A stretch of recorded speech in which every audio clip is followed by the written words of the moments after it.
সুবহানাল্লাহ। সর্বপ্রথম কি করতে হবে? বাড়িতে যে মা বাবাকে সালাম দিতে হবে। একদিন সালাম দিলে হবে না, প্রতিদিন সালাম দিতে হবে। মা বাবাকে সুন্দর করে সালাম দিতে হবে। আসসালামু আলাইকুম ওয়া রাহমাতুল্লাহ, আপনার উপর রহমত বর্ষিত হোক। মা বাবা বলবে ওয়া আলাইকুম আসসালাম ওয়া রাহমাতুল্লাহ, বাবা তোমার উপর রহমত বর্ষিত হোক। দুইজনের উপরে সালাম বর্ষিত হোক। এক নাম্বার যখন সালাম দিবা, ফেরেশতারা তোমার আমলনামার ভিতরে লেখা কি শুরু করবে। কত নেকি লেখা হবে, কত নেকি লেখা হবে। এক ফেরেশতা আরেক ফেরেশতাকে ডাক দিয়ে বলবে, এই আমি এত লিখব। আরেক ফেরেশতা বলবে, না আমি এত লিখব। দুইজন তর্ক বিতর্ক লেগে যাবে, ঝগড়া লেগে যাবে। আরে বলবে, আল্লাহ বলবে, আমার ফেরেশতারা কি হয়েছে, কেন তুমি এত তর্ক বিতর্ক করো? ওই ফেরেশতা ডাক দিয়ে বলবে, আল্লাহ আপনার প্রিয় বান্দা মাদ্রাসাতুল মাদিনায় পড়াশোনা করেছে, 10টি হাদিস শিখেছে, আদব শিখেছে, মা বাবাকে সালাম শিখেছে, মা বাবাকে সালাম দিবে। আল্লাহ আমি তাকে সর্বপ্রথম আমি লিখতে চাই, আমলনামার ভিতরে লেখা হইল সব লিখতে চাই মালিক। ও আল্লাহ আপনি বলে দেন না আমি সর্বপ্রথম লিখব। আমার আল্লাহ ডাক দিয়ে বলে, ও ফেরেশতারা তোমরা চিন্তা করিও না, মারামারি করিও না, আমি নিজে, আমি রব, আমি নিজে তাদের আমলনামার ভিতরে লিখব। সুবহানাল্লাহ। ডাক দিয়ে বলে, ফেরেশতারা রে, তোমাদের দুজনের একজনের লিখতে হবে না, আমার প্রিয় বান্দার জন্য আমি নিজে যথেষ্ট, আমি নিজে লিখব। সুবহানাল্লাহ। আমার আল্লাহর হয়ে যায়, আর তার কোনো বিপদ নাই, তার জন্য নাজাতের উসিলা হয়ে যায়। ফুলসিরাত তার জন্য সহজ, কবর তার জন্য সহজ, তার জন্য সব সহজ। দুনিয়াতে যদি ওই মালিক যদি তার কর্মচারী হয়ে যায়, ওই মালিক যদি ডাক দিয়ে বলে, ও আমার কর্মচারী তুমি চিন্তা করো কেন, আমি তোমার, তুমি আমার, তুমি শুনো চিন্তা করিও না, তোমার যতদিন যা লাগে আমি দিয়ে দিব, তুমি কোনো চিন্তা করিও না। আমার আল্লাহ ডাক দিয়ে যদি কোন বান্দাকে বলো, বান্দারে তুমি চিন্তা করো কেন, আমি তোমার, তুমি আমার, তোমার যা লাগে আমি সব দিয়ে দিব। আমার আল্লাহ এর জন্য পবিত্র কুরআনুল কারীমের ভিতরে সূরা হাজরের ভিতরে বারবার বলে, বান্দা গুনাহ ছেড়ে দাও, গুনাহ ছেড়ে দাও, গুনাহ ছেড়ে দাও, গুনাহ ছেড়ে দাও। গুনাহ এমন একটি জিনিস, গুনার জন্য তার সম্পত্তি ধ্বংস হয়ে যায়, ওই গুনার জন্য তার নারী তার গাড়ি শেষ হয়ে যায়, গুনার জন্য তার আমল নষ্ট হয়ে যায়, গুনার কারণে নামাজ কবুল হয় না, গুনার কারণে তার সব ধ্বংস হয়ে যায়। বান্দারে এর জন্য সর্বপ্রথম তুমি নামাজ আদায় করো, আল্লাহর দিন তুমি কায়েম করো, সব বাদ দিয়ে আল্লাহ আল্লাহ জিকির করো সব সময়। ও আমার ছাত্র ভাইরা, আজকে বাড়িতে যাইবা, বাড়িতে যাইয়া মা বাবার সেবা করবা, মায়ের কথা শুনবা, বাবার কথা শুনবা। একটা আমল, একটি আমল যদি করতে পারো তোমার জীবনে ধন্য হয়ে যাবে। তোমরা কি জানো না, ইতিহাস পড়ো নাই, আল্লাহ তাআলা পবিত্র কুরআনুল কারীমের ভিতরে বারবার বলছেন, বান্দা শোনো, অকদা রাব্বুকা আল্লা তা'বুদু ইল্লা ইয়্যাহু ওয়া বিল ওয়ালিদাইনি ইহসানা। বান্দা শুনে রাখো, শিরক করিও না, শিরক করিও না। আমি আল্লাহর কাছে, আমি আল্লাহর সাথে কারো তুমি শিরক করিও না। 2 নাম্বার, তোমার মা বাবার আনুগত্য করো, মা বাবার সেবা করো। আল্লাহ তাআলা বলে, ইম্মা ইয়াবলুগান্না ইনদাকাল কিবরা। আল্লাহ ডাক দেওয়ালে, বান্দা তোমার মা যদি তোমাকে ধমক দেয়, মা বাবার সাথে তুমি ধমক মেরে কথা বলিও না। মা মা মা মা নামটি জান্নাতি মা, যে মা তোমার 10 মাস 10 দিন গর্ভধারণ করেছে, যে বাবা মাথার গাম পায়ে ফেলাইছে রে বান্দা শোনো, ওই মায়ের দাম কখনো দিতে পারবা না। মা এমন একটি জিনিস, তোমাকে যখন নাকি ছোট ছিল, মাসুম বাচ্চা ছিল, তোমার মনে পড়ে না এই মা গভীর রজনীতে তুমি কান্নাকাটি করো, তুমি ঘুমাও না, তোমার পায়খানা ঠিক মতো হয় না, তুমি কান্না করো, এসব পায়খানা করে দিয়েছ, মা ওই জায়গা সুন্দর করিয়া পরিষ্কার করিয়া ডান পাশে রাখছে, ডান পাশে আবার পেশাব পায়খানা করে দিয়েছ, আবার সেই জায়গা মা পরিবর্তন করিয়া মা তোমার বুকে রাখছে, বুকের ভিতরে পেশাব করে দিয়েছ। তোমার বাবা নিজের সহ্য করতে পারে না, তোমার বাবা বলে তোর সন্তানকে নিয়ে তুই বাইরে ঘোরাঘুরি কর। মা, ও আমার ছাত্র ভাইরা রে, শুনে রাখো, ভালো করে মন দিয়ে শোনো, মা বুকের ভিতরে নিছে, মায়ের এখানে পেশাব করে দিয়েছে, তারপর মা বাচ্চাকে মাই ধরে করে নাই, বাচ্চাকে পালাইয়া দেয় নাই, এই বাচ্চাকে কোলের ভিতরে নিয়া বাইরে নিয়া বাচ্চাকে, তারপরে সন্তানকে তারপরে ঠান্ডা করতেছেন, বারবার বাচ্চাকে বুঝাইতেছেন, ওই পিঠের ভিতর থাপ্পড় দিতেছে, আমার সোনা জাদু, আমার সোনা জাদু বলিয়া, তারপরে বুকের ভিতরে নিয়েছেন। ও আমার ছাত্র ভাইরা, ওই মাকে কেমনে ভুলিয়া যাইবা?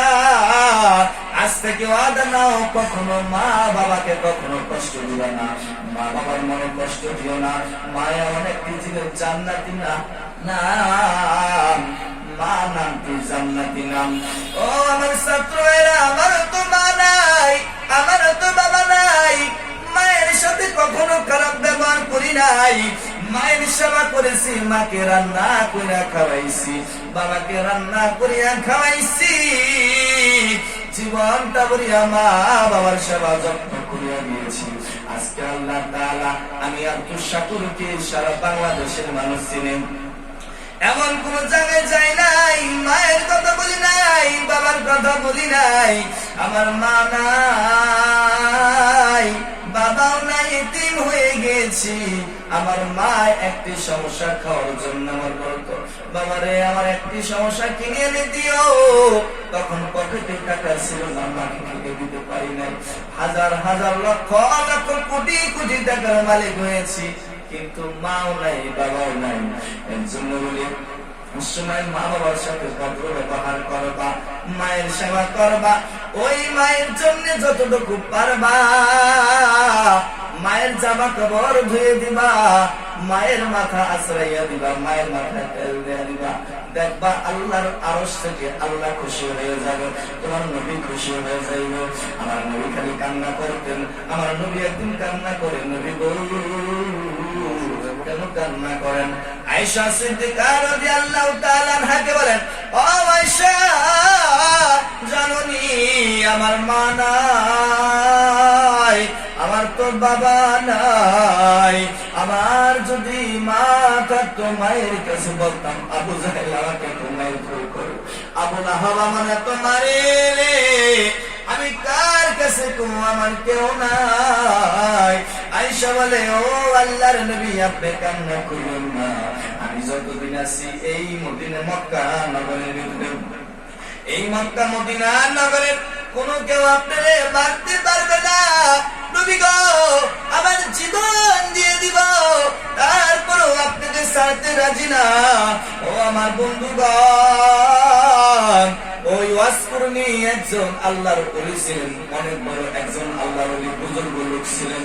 ইতিহাসে পরে দেখলাম, হাদিসের ভিতরে এসেছে, আল্লাহর নবী করিম, আল্লাহর নবী মুহাম্মদ সাল্লাল্লাহু আলাইহি সাল্লামকে নিজের জীবনের চেয়ে ভালোবাসতেন, আল্লাহর নবীকে এমন পরিমাণ ভালোবাসতেন, কিন্তু নবীর চেহারা দেখতে পারে নাই। আফসোস, ওয়াজ করিমের জীবনে অনেক বড় আফসোস।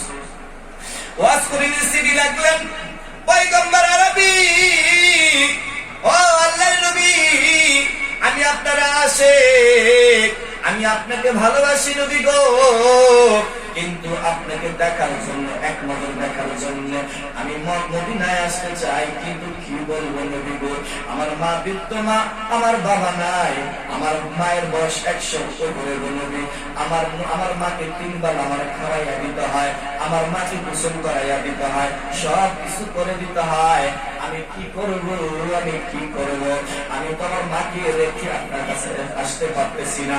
আল্লাহ নবীকে যখন চিঠি দিলেন, আল্লাহ নবী চিঠির উত্তর দিয়ে দিলেন, ওয়াজ করে নি রে, ও ওয়াজ করে নি, তোমার আসতে হবে না, আমি নবী খুশি, আল্লাহ খুশি, ওয়াজ করনি, মায়ের সেবা করো, মায়ের সেবা করে জান্নাতে চলে যাও, ওয়াজ করনি, আমি তোমার জন্য অপেক্ষায় থাকবো, কালকে আমাদের ময়দানের দিন জান্নাতে তোমাকে ছাড়া যাব না। সুবহানাল্লাহ।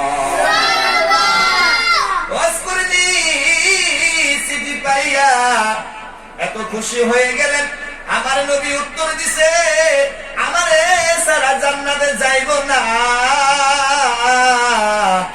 আরে আমার বন্ধু, আল্লাহর নবী মৃত্যুর আগে তার সাহাবীদেরকে ডাক দিয়ে বলে, ও আমার সাহাবীরা, অমুক দেশের থেকে একজন লোক আসবে, তার চোখ এরকম, তার নাক এরকম, তার চলাফেরা এরকম, তার মা ভক্ত, তার বাবা নাই, মা ভক্ত, মায়ের সেবার কারণে আমি নবীর কাছে আসতে পারে নাই, সাহাবী হইতে পারে নাই, তার কাছে বেশি বেশি দোয়া নিও।